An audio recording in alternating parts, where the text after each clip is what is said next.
আমি একজন সাহাবার জীবনী শোনাবো আপনাদেরকে। আব্দুর রহমান ইবনে আউফ রাদিয়াল্লাহু তাআলা আনহু। 10 জন জান্নাতের দুনিয়াতে বসে যে 10 জন সাহাবা জান্নাতের সুসংবাদ পেয়েছেন তাদের মধ্যে একজন, আলহামদুলিল্লাহ বলেন। আব্দুর রহমান ইবনে আউফ রাদিয়াল্লাহু তাআলা আনহু প্রথম 8 জন মক্কায় যারা কালিমা পড়ে মুসলমান হয়েছে তাদের একজন।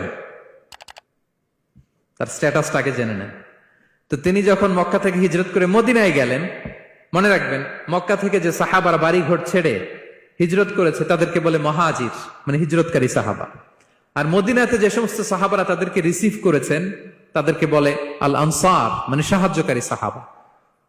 তো যারাই হিজরত করে মক্কা থেকে মদিনায় যেত, বিষ্ণু ইসা ইসলাম মদিনার কোন সাহাবীর সাথে তার ভাই পাতিয়ে দিতেন, আল মুআখাত, ব্রাদারহুড করে দিতেন, দায়িত্ব দিতেন যে তুমি এই সাহাবীকে দেখবে।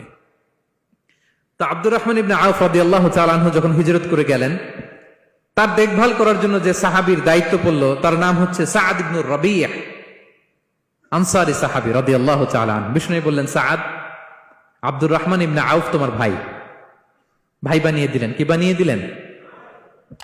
তুমি তাকে টেক কেয়ার করবে, সে হবে তোমার মেহমান। সুবহানাল্লাহ।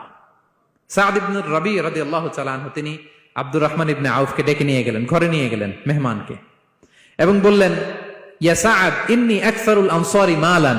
হে সাআদ, তুমি চিন্তা করো না, তুমি মনে করো না যে তোমার ভরণ পোষণ দিতে আমার কষ্ট হবে। আমি মদিনার সবচাইতে বড় বিজনেস ম্যাগনেট, সবচাইতে বড় বিজনেস ম্যাগনেট আমি। No tension, don't worry about it. Tension নিও না, আসো, তোমার জন্য আমার কি প্রপোজাল শোনো। ফাআকসিমু লাকা নিসফা মালি, আমার যত সম্পদ আছে আমি অর্ধেক তোমার দিয়ে দিব। সুবহানাল্লাহ। এত আসতে আপনার বাড়িতে কেউ মেহমান হলে করতে পারবেন এরকম? আল্লাহ, কেমন প্রেরণার বাতিঘর তারা। ফাআকসিমু নিসফা মালি, হে আব্দুর রহমান ইবনে আউফ, আমার অর্ধেক সম্পদ তোমারে দিয়ে দিব। এখানেই শেষ না, এরপর বলতে লাগলেন, আমার অনেকগুলো স্ত্রী আছে, তুমি কোথায় যে মেয়ে খুঁজবা, প্রস্তাব দিবা, এত ঝামেলার দরকার নাই। আমার কোন স্ত্রীকে তোমার ভালো লাগে বলো, তার যদি তোমাকে ভালো লাগে তাহলে প্রয়োজনে তাকে আমি ডিভোর্স দিয়ে দিব, তাকে নিয়ে তুমি সুখের সংসার করবা। আল্লাহু আকবার, আল্লাহু আকবার। অর্ধেক সম্পদ দিয়ে দিব, আমার একাধিক স্ত্রী আছে, কাউকে যদি তোমার পছন্দ হয় এবং সেও যদি তোমাকে পছন্দ করে, প্রয়োজনে তাকে ডিভোর্স দিব। New life, new career, just go on. আমরা এই সুযোগ পেলে কি করতাম? সাথে সাথে অর্ধেক সম্পদ নিয়ে নিতাম, ঠিক কিনা?